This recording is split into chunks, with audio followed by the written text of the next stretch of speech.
চাওক অসম চাহ জনজাতি ছাত্ৰ সন্থা, অসম চাহ মজদুৰ সংঘ, অসম জাতীয় মহাসভা, ছত্তীশ জনজাতি পৰিষদ আৰু আদিবাসী ছাত্ৰ সন্থাৰ উদ্যোগত 13 তাৰিখে আমি ডিব্ৰুগড়ত বিশাল গণপ্ৰতিবাদ কাৰ্যসূচী ল'বলৈ হাতত লৈছোঁ। আমাৰ 4টা স্থানত আমি সমবেত হ'ম। প্ৰথম স্থানটো হৈ গ'ল মানকটা চাহ বাগিচাৰ খেলপথাৰ, য'ত আমাৰ মৰাণ, নাহৰকঠীয়া আৰু আমাৰ আশে পাশে থকা বকপৰা, মানকটা, চেঁচা, খনিকৰ তাৰ বাগিচাৰ মানুহবোৰ তাত সমবেত হ'ব। দ্বিতীয় স্থানটো হৈ গ'ল আমাৰ মুৰলীধৰ জালান বাছ ষ্টেণ্ড। তেওঁলোকে মুৰলীধৰ জালান বাছ ষ্টেণ্ডৰ পৰা কনভয় ৰোড হৈ আপোনাৰ চকিডিঙা চাৰিআলি জমা হ'ব। সেই জেগাটোত হ'ব আমাৰ টিংৰাই চাৰিআলি, আমাৰ টিংৰাই ব্ৰাঞ্চ, দুলীয়াজানৰ যিখিনি বাগিচা আছে, আৰু আমাৰ লেংৰাই, বাছমতীয়া, নন্দনবন, মদাৰখাট, দিকম, ৰাংলিটিং, ৰমাই, বকুল, এইখিনি বাগিচা গোটেই ৰাইজখিনি ইয়ালৈ আহিব। 3 নম্বৰ সমবেত স্থানটো আছিল আমাৰ জেইল ৰোড, খলিয়ামাৰী, য'ত আমাৰ মাইজান, থানাই, গ্ৰীণউড, মকালবাৰী, হেজেল বেংক এইখিনি বাগিচা ইয়াত সমবেত হোৱাৰ আছিল, য'ত আমাৰ প্ৰশাসনে অলপ আমাক এই জেগাটো সলনি কৰিবলৈ অনুৰোধ জনাইছে। আৰু চতুৰ্থ পইণ্টটো আছিল বৰপথাৰ খেলপথাৰ, য'ৰ পৰা আমাৰ দুলীয়াবাম, শালমাৰী, তিলৈ, খোৱাং এই বাগিচাখিনিৰ লগত আমাৰ ঘূৰণীয়া, লেপেটকাটা, বৰবৰুৱা, জামিৰা, বিহাটিং এইখিনি তাৰ পৰা সমদল কৰি আহি আমলাপতি চাৰিআলি দি আমাৰ ইয়াত চৌকিডিঙি চাৰিআলিত সমবেতৰ কথা। আপোনালোকে জানে যে আমাৰ বহুত দীৰ্ঘদিনীয়া এটা দাবী জনজাতিকৰণ, যি জনজাতিকৰণত আগৰ চৰকাৰো আৰু বৰ্তমান চৰকাৰো আমাক ঠগি আছে, যাৰ কাৰণে তিনিচুকীয়াত হ'ল, এতিয়া আমাৰ ডিব্ৰুগড়ত আমি গণপ্ৰতিবাদ কাৰ্যসূচী লৈছোঁ। তাৰ লগে লগে আমাৰ ভূমিৰ পট্টা আৰু আমাৰ দৈনিক হাজিৰাত কাম কৰা শ্ৰমিকৰ মজুৰি বৃদ্ধিক লৈ আমি 3টা কাৰ্যসূচী লৈ ব্যাপক গণপ্ৰতিবাদ কাৰ্যসূচী লৈছোঁ। ইয়াৰ পিছত শিৱসাগৰ, তাৰপিছত এনেকৈ অসমৰ গোটেই অসমতে হ'ব। গতিকে আমি অসম চৰকাৰক এইটোৱে অনুৰোধ জনাব বিচাৰিছোঁ, দাবী জনাব বিচাৰিছোঁ যে আমাৰ যদি দাবীসমূহ পূৰণ নহয়, তো অনাগত দিনত অসমত আৰু অতি বেছি আন্দোলনৰ কাৰ্যসূচী হাতত লোৱা হ'ব। হয়, আমাৰ অহা 13 তাৰিখে যি আমাৰ বৃহৎ বিশাল গণমহাসমাৱেশ চৌকিডিং চাৰিআলিত অহা 13 তাৰিখে হ'ব, আৰু সেই প্ৰতি লক্ষ্য ৰাখি আজি আমাৰ যৌথ মঞ্চ এই আফ্ৰা ACMS, জাতীয় মহাসভা, ছত্তীশ জাতীয় পৰিষদ, আদিবাসী ছাত্ৰ সন্থাকে ধৰি আমাৰ কেইবাটাও দল সংগঠন ইতিমধ্যে আমাৰ জিলা প্ৰশাসনৰ অফিচত আমাৰ ইতিমধ্যে আলোচনা হৈছে, আৰু এই আলোচনা আমাৰ সফল হৈছে। আৰু আমি যিহেতু আমাৰ প্ৰায় ডিব্ৰুগড় জিলাত প্ৰায় 200ৰো অধিক বাগিচা আছে, সেই বাগিচা সম্পূৰ্ণ সেইদিনাখন বন্ধ থাকিব আৰু ৰাইজ স্বতঃস্ফূৰ্তভাৱে ওলাই আহিব। ইতিমধ্যে আমাৰ ছাত্ৰ সন্থাৰ যিসকল বিষয়ববীয়া এতিয়া প্ৰচাৰ কাৰ্যত বাগান গাঁও ভূঞে ইতিমধ্যে নামি পৰিছে, আৰু ৰাইজ যথেষ্ট আমাৰ সঁহাৰি জনাইছে। আৰু সেইদিনাখন প্ৰায় আমাৰ 2-2.5 লাখৰ ভিতৰত আমাৰ জনগণৰ সমাগম হ'ব। আৰু চৰকাৰৰ বিৰুদ্ধে যি আমাৰ প্ৰতিবাদী কাৰ্যসূচী, এইটো আমি যি আমাৰ চাহ জনগোষ্ঠীৰ মূল সমস্যা, প্ৰধানকৈ 3টা সমস্যা আমি হাতত লৈছোঁ। জনজাতিকৰণ আমাক দিব লাগিব, যিহেতু আমাৰ চাহ জনগোষ্ঠী এইটো আমাৰ জন্মগত অধিকাৰ, আমাৰ জনজাতিকৰণ আমাৰ প্ৰাপ্য অধিকাৰ। গতিকে আমি জনজাতিকৰণৰ কাৰণে আমি মাত মাতিবলৈ ৰাইজ ওলাই আহিব। আৰু যিহেতু আমাৰ ভূমিৰ পট্টা, যি আমাৰ চাহ বাগিচাৰ অঞ্চলত থকা যি লাইন কোৱাৰ্টাৰ, বাৰী মাটি হওক, আজি তাৰিখলৈকে 200 বছৰ পাৰ হৈ গ'ল, কিন্তু আজি তাৰিখলৈকে এই ভূমি পট্টা আজি চৰকাৰে দিম কৈ চৰকাৰে অভাৱ কৰিছে। আৰু সেই ক্ষেত্ৰত আমি চৰকাৰৰ প্ৰতিবাদ কাৰ্যসূচী ল'ম। আৰু চাহ শ্ৰমিকৰ যি দৈনিক মজুৰি 351 টকা আমি চাহ জনজাতি ছাত্ৰ সন্থাই দাবী কৰি আছোঁ দীৰ্ঘদিনৰ পৰা, কিন্তু আজি তাৰিখলৈকে 351 টকা কৰা নাই। যি আমাৰ চৰকাৰে, ভাৰত চৰকাৰৰ যি নিম্নতম আইন মজুৰি 551 টকা হ'ব লাগে, এই আইন আমি প্ৰযোজ্য কৰিবৰ কাৰণে আমি চৰকাৰক দাবী জনাইছোঁ। আৰু 351 টকা ইতিমধ্যে হাজিৰা এতিয়ালৈকে প্ৰদান কৰা নাই, যিহেতু এই চৰকাৰখনে তেখেতলোকৰ যি বিজেপি যি মেনিফেষ্টো, সেই মেনিফেষ্টোত তেখেতলোকে কৈছিল যে আমি চৰকাৰ অহাৰ লগত 351 টকা হাজিৰা কৰিম, শ্ৰমিকৰ দৈনিক মজুৰি যি সেই বৃদ্ধি কৰিম বুলি কৈছিলে, কিন্তু কৰা নাই। আৰু চাহ শ্ৰমিকৰ যি ভূমি পট্টা দিম কৈছিলে, কিন্তু দিয়া নাই। তেওঁলোকে বসুন্ধৰা 1, 2, 3 কৈ আমাক যিসকল প্ৰলোভন দি তেখেতলোকে অকল অভাৱ ভৰি তেখেতলোকে প্ৰদৰ্শন কৰি আছে। গতিকে সেইদিনাখন আমি চৰকাৰৰ বিৰুদ্ধে বৃহৎ প্ৰতিবাদী কাৰ্যসূচী আমি গঢ়ি তুলিম, নহ'লে কিন্তু চৰকাৰক আমি বিজেপি চৰকাৰক 26ৰ পিছত পুলিয়ে পখাই আমি ইয়াৰ পৰা বিদায় দিবলৈ আমি সাজু থাকিম। আমি আশা ৰাখিছোঁ 26ৰ আগে আমি জনজাতিকৰণ পাম, আৰু সেই আশাৰে আমি আগবাঢ়ি আহিছোঁ।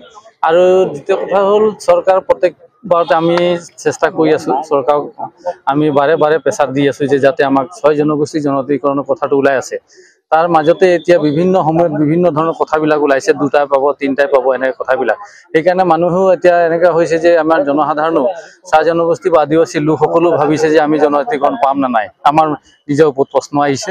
আৰু আগন্তুক যিহেতু 2026ত ইলেকশ্যন আহি আছে, বিধানসভা নিৰ্বাচন আহি আছে, নিৰ্বাচনে আগে আগে যদি আমি আমাৰ যি জনগোষ্ঠীক যদি আমি জনজাতিকৰণ দিয়াব নোৱাৰোঁ, তেতিয়াহ'লে আমাৰ কাৰণে বৰ ডাঙৰ কথা হ'ব। আৰু সেয়ে আজিৰ তাৰিখত আজি 13 তাৰিখে যি আপোনালোকে দেখিলে 8 তাৰিখে তিনিচুকীয়াত হৈ গৈছে গণসংহাৰ এটা। আৰু এতিয়া 13 তাৰিখে আমাৰ ডিব্ৰুগড়তো ডিব্ৰুগড় জিলাৰ বিভিন্ন আমাৰ সংগঠন আছাৰ ACMS, জাতীয় জনজাতি পৰিষদৰ পৰা আদি কৰি জাতীয় মহাসভা বিভিন্ন সংগঠনৰ মানে সহযোগত আমি এটা বিশাল ইয়াত জাগৰণ এটা সৃষ্টি কৰিব বিচাৰিছোঁ। গণজনম ইয়াত হ'ব। আৰু এতিয়া আমাৰ দাবী আছে যে আমাক অতি শীঘ্ৰে 26ৰ আগে আমাৰ জনজাতিকৰণ লাগে, আমাক মাটি পটা লাগে, আমাৰ হাজিৰা বৃদ্ধিৰ কথাবিলাক আমাৰ হ'ব লাগিব, অতি শীঘ্ৰে আমাৰ ঘোষণা কৰিব লাগে চৰকাৰে। আৰু তাক লৈ আমি এই গণবিক্ষোভটো আৰম্ভ কৰিছোঁ। কংগ্ৰেছৰ দিনতো এই প্ৰতিবাদ সাব্যস্ত হয়। জনজাতিক লৈ বিজেপিও হৈছে এই পৰিস্থিতি। হয়, আমি ভাবিছোঁ এবাৰ অলপ বিকল্প চিন্তা চৰ্চাৰে আমি আগবাঢ়িছোঁ। আমি যিটো কংগ্ৰেছৰ দিনত যেনেকৈ আমাক ঠগিলে, আৰু বিজেপিও যাতে নঠগে। আমি নিজেই বহুত দলবিলাকৰ লগত বহুত দলৰ মানুহ জড়িত ইয়াত আছে। দলৰ মানুহ যাতে অহা 26 ইলেকশ্যনত মানুহক ক'ব পৰা শক্তিটো আমি পাব লাগিব যে আমি 26ত মানে আমি বিজেপিক ভোট দিম। যদি আজি সেই সুবিধাকণে যদি নাপাওঁ দলত থাকিও, তেতিয়াহ'লে আমিতো আৰু ভোট দিবি বুলি মানুহক দিবৰ কাৰণে ক'বলৈ আমাৰ কাৰণে কোনো ৰাস্তা নাথাকিব। সেইকাৰণে আমি আহ্বান জনাইছোঁ চৰকাৰক যে 26ৰ আগে এনিহাও যিকোনো উপায়ে চৰকাৰে মানে চেণ্ট্ৰেল গভৰ্ণমেণ্টৰ পৰা টানি আজৰি আনি হ'লেও আমাক জনজাতিকৰণ দিয়াৰ ব্যৱস্থাটো কৰক। আজি আচলতে জিলা প্ৰশাসনে আমাক আমন্ত্ৰণ কৰিছিলে যে আপোনালোকৰ এই অহা 13 তাৰিখে যি আন্দোলন আমি ঘোষণা কৰিছিলোঁ, এই আন্দোলন কি ধৰণে হ'ব, কি নাই, কিমান মানুহ গোট খাব, এনেধৰণৰ কিছুমান তেখেতসকলে আমাৰ পৰা মতামত ল'লে। আৰু আমি ইতিমধ্যে জিলা প্ৰশাসনক এই কথা আমি অৱগত কৰিছোঁ। আৰু আমাৰ এটা ৰোড মেপ বনোৱা হৈছে যে আমাৰ প্ৰায় চাহ জনগোষ্ঠী আদিবাসী সমাজৰ পৰা প্ৰায় 2 লক্ষাধিক মানুহ ইয়াত সমাগম ঘটিব। আৰু এইবাবে জিলা প্ৰশাসনে আমাক যি ধৰণে আমন্ত্ৰণ কৰিছিলে, আমি ইতিমধ্যে তেখেতসকলক আমি ৰোড মেপ আমাৰ ফালৰ পৰা এটা প্ৰস্তুত কৰি তেখেতসকলক দিছোঁ। আৰু নিশ্চিতভাৱে আপোনালোকক ধন্যবাদ জনাইছোঁ। আৰু আপোনালোকৰ মাধ্যমৰ যোগেদি আমাৰ ডিব্ৰুগড় জিলাৰ প্ৰতিখন বাগিচাৰ চাহ শ্ৰমিক ৰাইজ, আদিবাসী সমাজৰ প্ৰতিগৰাকী মাতৃপিতৃক আমি এই প্ৰতিবাদস্থলীত উপস্থিত থাকিবলৈ আপোনালোকৰ মাধ্যমৰ যোগেদি আহ্বান জনাইছোঁ। নিশ্চয় আমাৰ প্ৰায় 2 লাখৰ ওপৰত মানুহ ইয়াত সমাগম এটা ঘটিব। আৰু নিশ্চিতভাৱে আপোনালোকে জানে যে যোৱা 8 তাৰিখে যি তিনিচুকীয়াত এক সমাগম ঘটিছিলে, আৰু আমাৰ যি মূল দাবী আছিলে সেই একে ইছ্যুলৈ আচলতে অহা 13 তাৰিখেও আমি ডিব্ৰুগড়ত এক সমাৱেশ হ'ম। আৰু তাৰ যোগেদি আচলতে চৰকাৰক সেই সময়ত আমি নিশ্চিতভাৱে আমাৰ যি মূল দাবী আছিলে, মজুৰি বৃদ্ধি, মাটিৰ পট্টা, জনজাতিৰ মৰ্যাদা, ইয়াৰ ওপৰত পুনৰ এক বিক্ষোভ কাৰ্যসূচী। ইতিমধ্যে দেখা গৈছে যে মুখ্যমন্ত্ৰীয়ে মৰাণৰ লগতে আলোচনা হৈছে বা মঠজনগোষ্ঠীৰ 12 অক্টোবৰত তেওঁলোকে আলোচনাৰ বাবে নিমন্ত্ৰণ জনাইছে। আজি জিলা আয়ুক্তৰ লগত আলোচনা হোৱাৰ বিষয়ে কিবা নহয়, জিলা আয়ুক্তৰ লগত আলোচনাৰ বিষয় তেনেকৈ বিশেষ একো নাই। তেখেত আচলতে আমাক গোটেই আমাৰ কাৰ্যসূচী কি ধৰণে হ'ব, কিমান মানুহ গোট খাব, এনেধৰণে তেখেতসকলে আমাক অলপ সুধিছিলে। আৰু আমি তেখেতসকলক স্পষ্ট কৰি দিছোঁ যে আমাৰ এইটো গণতান্ত্ৰিক এটা সংগঠন, আৰু গণতান্ত্ৰিক প্ৰক্ৰিয়ালৈ আমি ইয়াত প্ৰতিবাদ সাব্যস্ত কৰিম।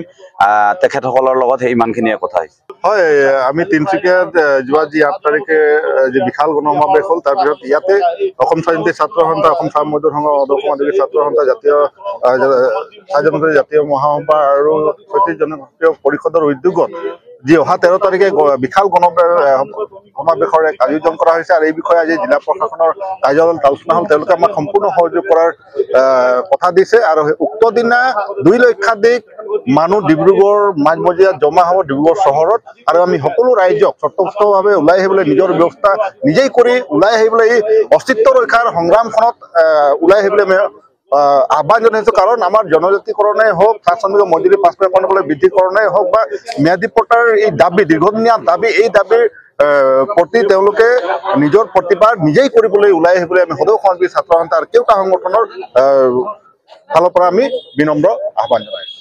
যিমান দল সংগঠন আছে, যিমান জাতি আমাৰ চাহ জনগোষ্ঠী আদিবাসী যিমান লোক আছে, গাঁৱে ভূঞে বাগানে চহৰে য'তেই নাথাকক লাগে, সেই 13 তাৰিখে আমি ডিব্ৰুগড়লৈ ওলাই আহিবৰ কাৰণে আমি আহ্বান জনাইছোঁ।